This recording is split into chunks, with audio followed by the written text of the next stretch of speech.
Hello everyone, welcome to technical 9x। मैं Abhishek Vishwakarma. Guys, इस video में हम बात करने वाले हैं ब्लड रिलेशन टॉपिक जो है आप बहुत ही इजी तरीके से समझेंगे, बहुत ही इंटरेस्टिंग तरीके से समझेंगे। तो चलिए स्टार्ट करते हैं। और हम बात करने वाले हैं blood relation topic type two यानी टाइप 2 का क्वेश्चन। टाइप 2 क्वेश्चन यहाँ पे हमने कंसिडर क्या कर रहे हैं हम लोग, pointing to a man, pointing to a man, pointing to a women. अगर इस तरह का क्वेश्चन आता है एग्जाम में और आप उसको नॉर्मल वे से बनाते हैं तो आपका टाइम बहुत ही ज़्यादा लग सकता है। तो उस समय क्या हो सकता है, बहुत ज़्यादा टाइम कंज्यूमिंग हो सकता है। लेकिन अगर इस क्वेश्चन का ट्रिक आपको पता है तो आप इजिली 2 या 3 सेकंड में इसका आंसर बता सकते हैं। कैसे? तो चलिए देखते हैं। सबसे पहले क्या करना होता है, सबसे पहले आपको इस क्वेश्चन को ध्यान से पढ़ना है। Pointing to a man, question क्या है सुन लीजिए एक बार। Pointing to a man on the stage, Rita said he is the brother of the daughter of the wife of my husband. How is the man on the stage related to Rita? यहाँ पे 4 option है आपके पास, A son, B husband, C cousin और D nephew. ठीक है, सबसे पहले आपको क्या पॉइंट आउट करना है, सबसे पहले आपको ये पता करना है कि इसमें सैड पर्सन कौन है। यहाँ पे देखिए, यहाँ पे लिखा गया रीता सैड। ठीक है, और सेकंड आपको ये पता करना है कि माई वर्ड इसमें कहाँ लिखा गया। देखिए यहाँ पे लिखा गया माई वर्ड। अगर आपने 2 चीज फाइंड आउट कर लिया उसके बाद देखिए कैसे क्या करना है। सबसे पहले देखिए यहाँ पे लिखा गया रीता सैड, तो सबसे पहले आप क्या करेंगे, जो सैड पर्सन उसको यहाँ पे लिख लेंगे। ठीक है, जो बोलने वाला है, यहाँ पे कौन बोल रहा है, रीता सैड, यहाँ पे लिख लेंगे रीता आर। रीता के लिए ना शॉर्ट में लिख लिया आर। अब यहाँ पे देखिए रीता जो है फीमेल है तो इसके लिए हम लोग इस तरह का सिंबल यूज करते हैं। उसके बाद यहाँ पे देखिए जो वर्ड लिखा गया है माई, माई के बगल में देखिए क्या लिखा गया, हस्बैंड। ठीक है, तो यही टेक्निक है इसका। जो आप यहाँ पे है रीता, रीता के बाद क्या करना है, हस्बैंड शो करना है। हस्बैंड, रीता का हस्बैंड, या मतलब ये हो गया, इस तरह का सिंबल मेल पर्सन है। ठीक है, अब यहाँ पे देखिए फुल स्टॉप लिखा गया, मतलब आप इसके आगे अब नहीं आ सकते हैं। अब आप क्या करेंगे, बैक करेंगे, मतलब माई के बाद क्या लिखा गया, वाइफ। अब अभी आप यहाँ पे हैं, ठीक है, हस्बैंड वाइफ, यानी रीता के बारे में फिर से बात हो रहा है। वाइफ के बाद देखिए क्या लिखा गया, वाइफ के बाद लिखा गया डॉटर।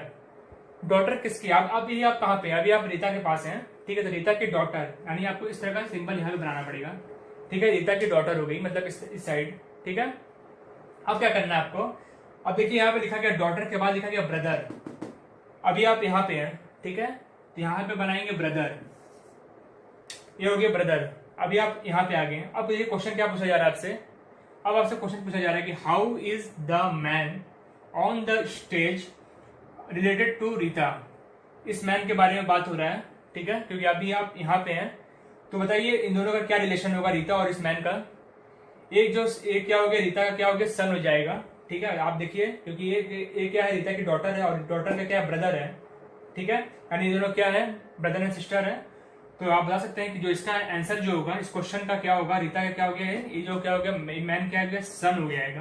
तो ऑप्शन नंबर ए क्या हो गया, इसका राइट आंसर है। देखिए आपने अगर आपने थोड़ा सा प्रैक्टिस कर लिया 2 या 3 सेकंड में इसका आंसर फाइंड आउट कर सकते हैं। अगर आपको समझ में नहीं आया तो एक क्वेश्चन और लेते हैं, समझते हैं सबसे पहले क्या है। सबसे पहले आपको क्या है, सबसे पहले क्वेश्चन जो लिखा गया उस क्वेश्चन को सबसे पहले पढ़िए। Pointing to a photograph Vipul said he sees the daughter of my grandfather is my only son. How is the Vipul related to girl in the photograph? आपको बताना है। ठीक है, how is the Vipul related to girl in the photograph? ठीक है, सबसे पहला काम क्या करना है, सबसे पहले काम आपको ये है कि सैड पर्सन कौन है। देखिए विपुल सैड लिखा गया है, मान चल के सेकंड पर्सन आपको फाइंड आउट करना है माई। देखिए माई वर्ड कहाँ लिखा गया है, यहाँ देखिए माई वर्ड लिखा गया है। ये 2 काम आपने अगर फाइंड आउट कर लिया बस, उसके बाद जो ट्री डायग्राम इसके लिए हो सकता है पॉसिबल वो आप बनाइए। सबसे पहले हम लोग क्या लिखेंगे, सबसे पहले लिख लेंगे हम लोग वी, क्योंकि यहाँ पे देखिए क्या बोला है, विपुल सैड। ठीक है, तो वी लिख लेंगे। विपुल क्या है, मेल पर्सन है, तो हम लोग इस तरह का सिंबल इसके लिए यूज कर लेंगे। ठीक है, अब उसके बाद ये क्या लिखा गया, उसके बाद लिखा गया माई वर्ड जो लिखा गया, उसके बाद में देखिए क्या लिखा गया, ग्रैंड फादर लिखा गया है, यानी विपुल के फादर कोई होगा, उसके फादर क्या हो गए, विपुल के ग्रैंड फादर हो गए। ठीक है, उसके बाद देखिए यहाँ पे क्या लिखा, ग्रैंड फादर के बाद लिखा गया ओनली सन, यानी विपुल के जो फादर हो गए इनकी बात हो रही है। अभी हम लोग यहाँ पे हैं। ठीक है, उसके बाद अब देखिए यहाँ पे क्या लिखा गया है, फुल स्टॉप है, मतलब अब इसके आगे आपको नहीं जाना है, तो आप बैक करेंगे, यहाँ पे आ जाएंगे। माई के बगल में क्या लिखा गया, डॉटर, यानी इस फादर जो यहाँ पे लिखा गया है, फादर की डॉटर, यानी विपुल की सिस्टर। ठीक है, डॉटर के बाद लिखा गया है कुछ नहीं, तो कुछ नहीं, आप यहाँ पे आप आ गए, इसका मतलब। अब देखिए क्वेश्चन यहाँ से फ्रेम होगा, देखिए how is Vipul related to girl, इस गर्ल की बात हो रही है। ठीक है, क्योंकि आप यहाँ पे हैं अभी, how is Vipul related to girl in the photograph. आपको बताना है कि दोनों का क्या रिलेशन है। हम यहाँ पे देख पा रहे हैं दोनों का ब्रदर और सिस्टर का रिलेशन है, ठीक है। तो आपको ये बताना है कि विपुल क्या लगेगा इसका। तो विपुल जो होगा इसका क्या हो गया, भाई हो जाएगा। तो ऑप्शन नंबर बी जो होगा क्या होगा, करेक्ट आंसर होगा, ठीक।